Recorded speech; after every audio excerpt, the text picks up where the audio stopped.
Welcome to Book Therapy. In this episode, we dive into the depths of an ancient text shrouded in mystery and profound wisdom, the Syriac Apocalypse of Baruch, commonly known as 2 Baruch. This enigmatic work, attributed to the prophet Baruch, secretary of Jeremiah, is part of the apocalyptic literature genre.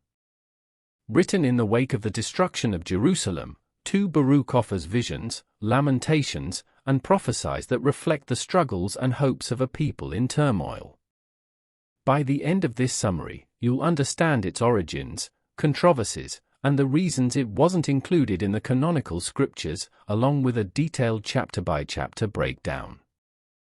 Don't forget to subscribe to Book Therapy for more fascinating explorations of rare and esoteric texts. 2 Baruch is believed to have been composed between 70 and 135 CE, likely after the destruction of the Second Temple in 70 CE. Scholars consider it a product of Jewish apocalyptic tradition, reflecting the theological and existential struggles of a community grappling with immense loss. Although written in Hebrew, the original text has been lost, and the book survives primarily in Syriac translations, with fragments in Greek and Latin. This text belongs to the broader pseudepigrapha, a collection of writings attributed to biblical figures but not included in the canonical Bible. 2 Baruch claims to be the work of Baruch, a scribe and disciple of the prophet Jeremiah, and serves as a response to the catastrophic events of Jerusalem's fall, offering both consolation and hope for restoration. While 2 Baruch has been respected in some Jewish and Christian circles, it has not been without controversy. Its apocalyptic visions and eschatological themes often spark debate about its theological implications. For centuries, it was largely unknown in the Western Christian world, as it wasn't included in the Septuagint or Latin Vulgate. The book's association with apocalyptic speculation also led to skepticism among early church authorities, who viewed such texts with caution. Why was it not included in canonical scriptures? The exclusion of 2 Baruch from the Jewish and Christian canons can be attributed to several factors. First, the timing of its composition played a role. By the time Jewish canonization processes concluded around the 2nd century CE, apocalyptic literature had fallen out of favor due to its association with revolutionary movements and political unrest. Additionally, the book's eschatological focus and speculative visions were seen as less aligned with the theological priorities of canonized texts. The loss of the original Hebrew text further limited its circulation and accessibility among early communities.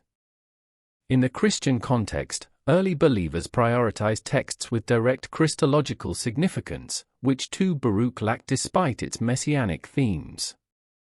Chapter-by-chapter summary. 2 Baruch consists of 87 chapters, divided into sections of lamentation, visions, and exhortations. Here's a detailed breakdown. Here's an expanded version of the chapter-wise summary of 2 Baruch, including additional context, deeper analysis, and reflections on the themes. Each section has been significantly extended, and more chapters are covered in detail to create a long, immersive summary. Chapters 1 to 9, Baruch's Lamentations. Baruch, a scribe and prophet, receives a divine revelation warning of Jerusalem's impending destruction. He is overcome with grief, not only for the physical ruin of the city but for the spiritual downfall of its people. The lamentation captures his anguish as he questions God's justice, asking why such devastation must come upon God's chosen city and people. Baruch's mourning is profound, reflecting the collective sorrow of Israel. He recounts the covenant between God and Israel, emphasizing the nation's repeated disobedience. His words are filled with urgency as he pleads for mercy and understanding. God responds, explaining that the destruction is a consequence of Israel's sins.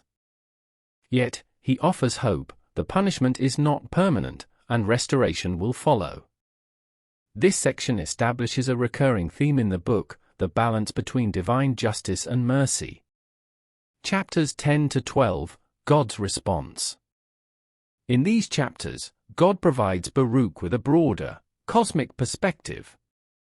He reveals that the current state of the world is temporary, emphasizing the transient nature of human suffering and the permanence of divine justice. Baruch is instructed to focus on preparing the righteous remnant for the trials ahead. God's words are both a warning and a reassurance, urging vigilance and faith. The dialogue highlights God's ultimate sovereignty and his plan to redeem the faithful, despite the apparent chaos of the present. Chapters 13 to 20, or the first vision.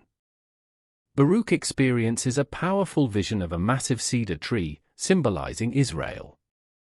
The tree is destroyed by a vine, which represents divine judgment. This imagery is rich with symbolism. The cedar, known for its strength, signifies human power and pride, while the vine, small but potent, demonstrates the irresistible force of God's will.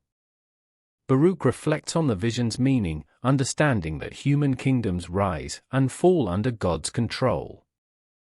The vision serves as a reminder of the impermanence of earthly power and the enduring nature of divine purpose.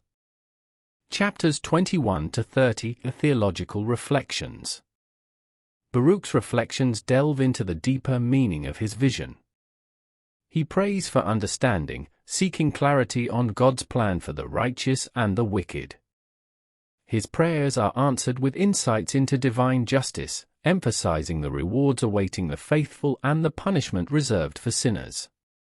This section explores profound theological questions about the nature of suffering, free will, and divine justice. Baruch grapples with the tension between human agency and God's sovereignty, ultimately affirming his faith in God's wisdom. Chapters 31 to 44 are the second vision. Baruch is shown a second vision, featuring alternating bright and dark waters. These waters symbolize periods of prosperity and suffering in Israel's history. The vision offers a panoramic view of the nation's journey, highlighting the cycles of faithfulness and rebellion. The vision culminates in a hopeful image, the glorious, eternal kingdom for the righteous.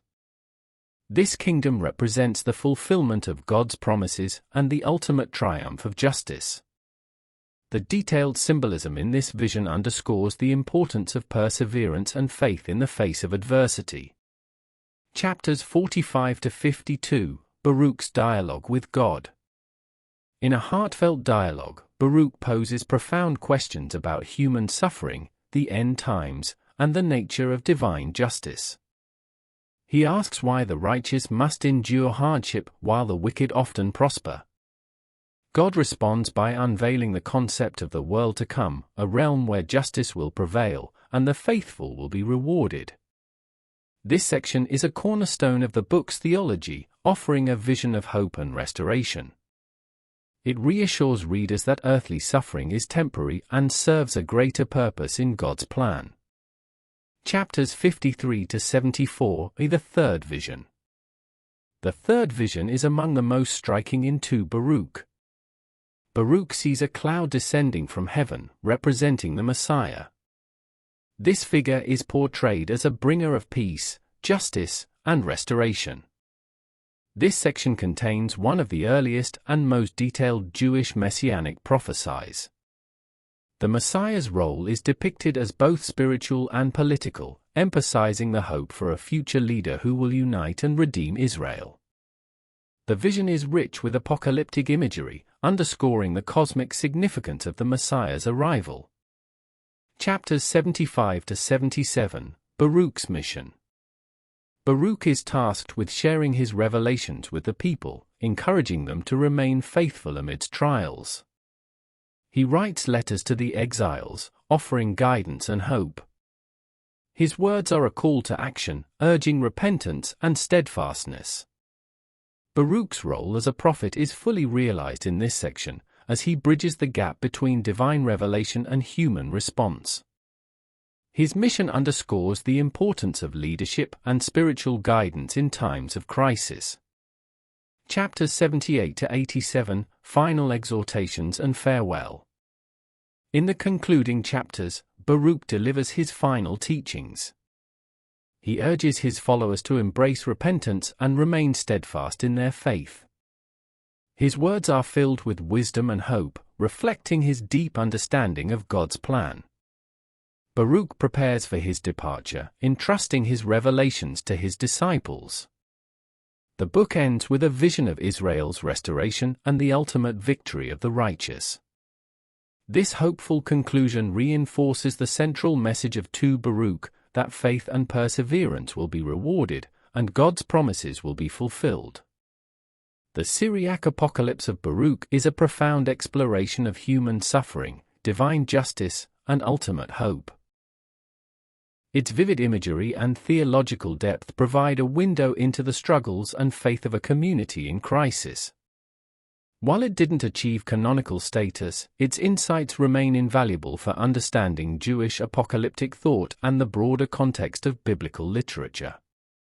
If you enjoyed this deep dive into 2 Baruch, make sure to like, comment, and subscribe to Book Therapy.